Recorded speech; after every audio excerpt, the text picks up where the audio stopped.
History Invaders. We're 1,000% back. You know it is your boy Cam 1111, the YouTube's Rookie of the Year, and oh boy, Kendrick Lamar saved lyrical rap. Let's get it, let's go. Shout out Fantastic Hip Hop. Oh my God, we've been growing, we've been glowing. Let's go. Man, happy Tuesday. Is that when it comes to Kendrick's smash hit song, let's talk about it. It's a banger. Still number one. It also became the first rap song since the early 2010s with 3 verses from a single MC to become a number 1 hit. And when we look at this in tangent with Kendrick's second album, Good Kid, Mad City, selling 4 copies this week. And let's be for real, Good Kid, Mad City is still charting. Not only that, it's an absolutely timeless body of work. Not only that, not like us, it's just absolute banger. It's just, hold on, y'all. It's just absolute, my bad. It's just an absolute smash. You see what I'm saying? Like, it's an absolute banger. It's a banger. Most artists can in their first week, despite it being over 12 years old, and his 4th album, Damn, being more popular than it has been in years. That's the 2 classic albums. Kendrick and Drake. It's clear that the world has an appetite for Kendrick's music in a way that is unprecedented for an artist who has not dropped a new. Yeah, and I'm gonna be honest. I gotta raise my hand when it comes to that. I am one of those guys or girls, guys to gals. I've been picking up K-Dot a lot more, like, but I was already doing it before the beef. I was already doing that because I wanted to really tap back in, and all the years I missed out on great material, not from only him, from other artists as well. So I was already doing it. So boom, you fast forward to when Like That comes out. I'm like, oh damn, boy, he really geeked up. Like, he really on one. Like, he gonna win a Grammy with that off rip. Like, I already knew. My first listen. But as a result of this, mass audiences have been caring more about what's arguably the most important aspect in hip-hop, which is, of course, lyricism. Throughout this entire beef, whether it was decoding and breaking down all of Kendrick's diss tracks to understand. My bad, y'all. They text me out. What am I reading? Anyway, we back at it. Kendrick's 2022 album, Mr. Morale and the Big Steppers. Hey, I want to speak on that. I don't know why they keep giving Good Kid. My bad. Mr. Morale and the Big Steppers a lot of flack for it. That was a really dope album. Is it Good Kid? No. Is it Damn? No. Is it Untitled Unmastered? No. Is it Section 80? No. Yeah, but nothing Kendrick does sounded like when you fast forward and just look at today's time. Look at recently. Yeah, he gave us 4 records dissing Drake, and none of them sound nearly as close as like. Not Like Us don't sound like 616 in LA, you know? So it's like everything he does is going to be different. It's going to be unique, and it does actually take time. Like, shot it different. He's the one out of the gen. He's the one.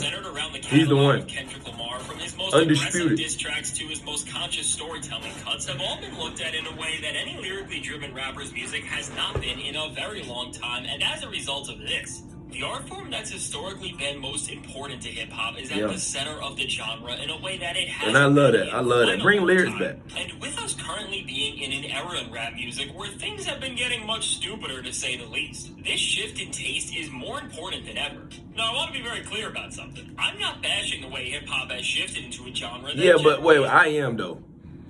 I'm beefing with somebody or I'm battling somebody, and they tell me it ain't a big 3. It ain't a big 3 no more. It's just Big D. Like, that's hella gay.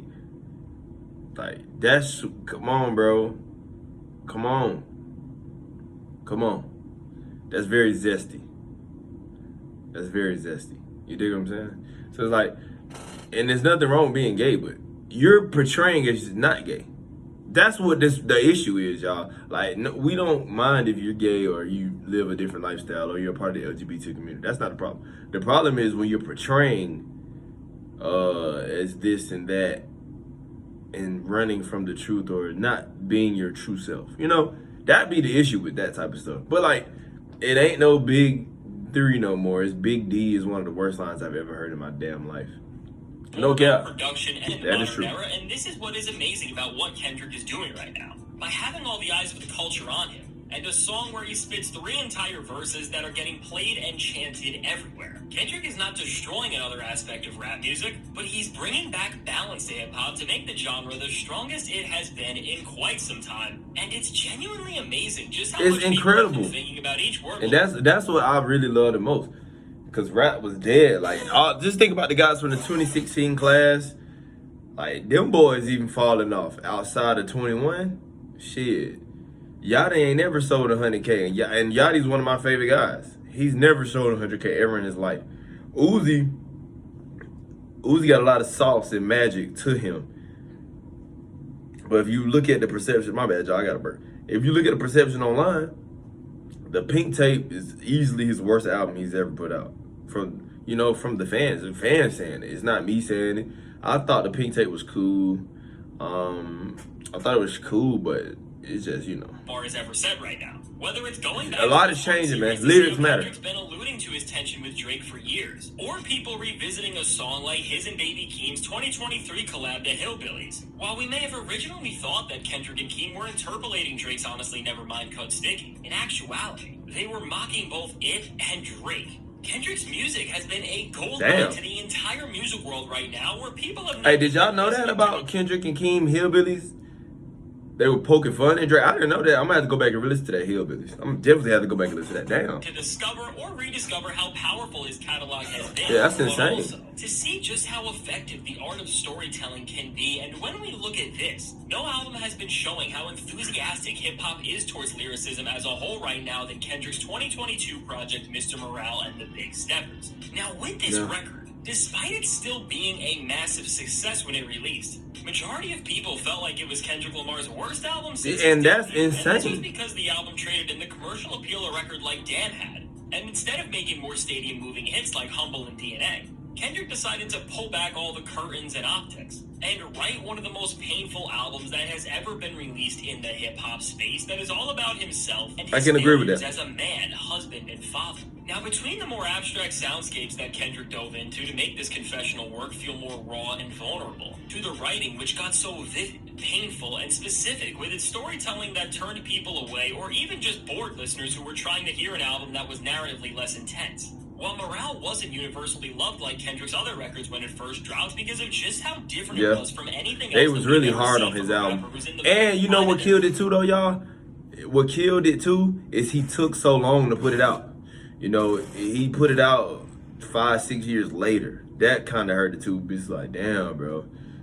We've been waiting almost 10 years. We've been waiting 6, 7, almost, long time, and you give us this and we ain't even fucking with it. Like, so it's that type of vibe where they just they were underwhelmed, but it's really a dope album.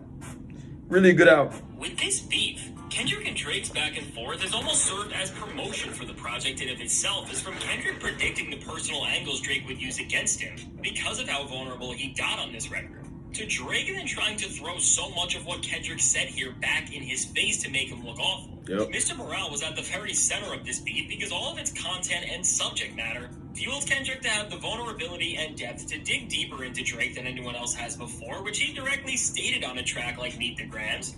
And it also gave Drake a canvas to pick apart Kendrick's biggest flaws from, and through each song they traded and each time they alluded to the events that occurred right on this album. In a way, Drake defeated himself and everything he stands for at this current time in his career because he gave people a reason to go into this album wanting to hear about Kendrick's life and wanting to understand his most personal and gut-wrenching stories. And as a result of this, people have now been able to cling on to the rich, personal, and expressive lyricism the album uses to tell such a compelling story. And from Mr. Morale all the way to the rest of Kendrick's catalog. Hey, I wouldn't even be surprised though, y'all, because we know Good Kid is still charting, but I wouldn't even be surprised if this go back top 20, top 15, top 10. Like his album that Big Steppers, Mr. Morale and the Big Steppers. I wouldn't even be surprised if that go back charting just because of the hype. Man, hip-hop, we back on top, we back excited, lyrics matter. Content matter, substance matter, we back. So I like that. Shit, let's do it. As it stands, Kendrick Lamar is a beacon to the hip-hop world that is showing even in an era where rappers try to make the most ridiculous and thoughtless music to go viral. At the end of the day, what will prevail over everything thoughtless is music that can truly bar. resonate with people, and the strongest pathway to do this in hip-hop will always start with the power of the pen game, no matter how so much of the industry has tried to make this not the case. So with Kendrick Lamar's diss tracks, singles, and albums all taking over the genre right now as mass audiences enjoy the art of bars in a way that has not been seen in a very long time. What's pivotal for the future of lyricism to remain as this prevalent cornerstone in rap music all depends on how the genre can move forward. I agree.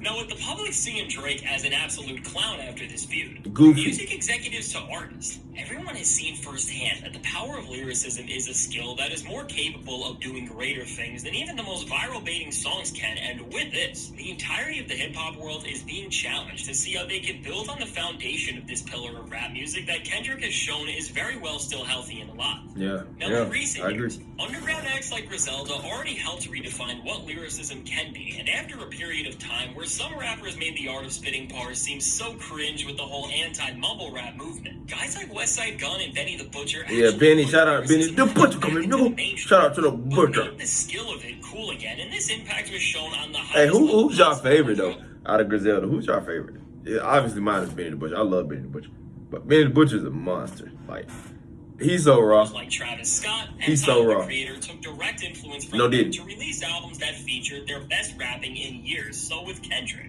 it will be pivotal to see if the level of lyrical mastery that he has shown recently in this battle with Drake and the general attention his catalog is getting right now will cause more rappers to dig deeper I hope and so. focus on writing their best material possible. And while only time will be able to see if the hungriest MCs alive right now can hold the torch for Kendrick when he is not active, what is undisputed right now is that lyricism is back at the forefront of hip-hop. And I love that, man. I hope like all my rap fans and hip hop historians, man, I hope y'all are loving it because I am. Even though we clown Drake, his disses or his responses, I would say, they're all solid except Heart Part 6. Heart Part 6 beat is incredible though. The beat is a 10 out of 10. Drake performance is very, very underwhelming. But either way it go, man, hip hop is back. We back in the real way. Y'all let me know what y'all think in the comments. I believe Kendrick is definitely saving lyricism and and showing that being a lyricist can be, you can win being lyrical, right? Like for the last 10 years, hell, a lot of the lyric guys wasn't doing anything. They wasn't charting, they wasn't selling, they wasn't making any real big money. And now Kendrick is showing you like, yo, bro, you can do all that shit in one. Like, not saying you would do it at the level he's doing it at, but it's possible. You know, you can make money. Vince Staples showing you that. I mean, we got a lot of people making a ton of money off just being lyricists. So, y'all let me know what y'all think in the comments. Are you happy that lyrics are back? Are you not fucking with the lyrics? Do you want to just vibe or feel good? Because at the end of the day, at some point, the party is going to end. The party will end. And you have to face reality. Make sure you like, share, subscribe if you're new, y'all. I'm signing out. Love.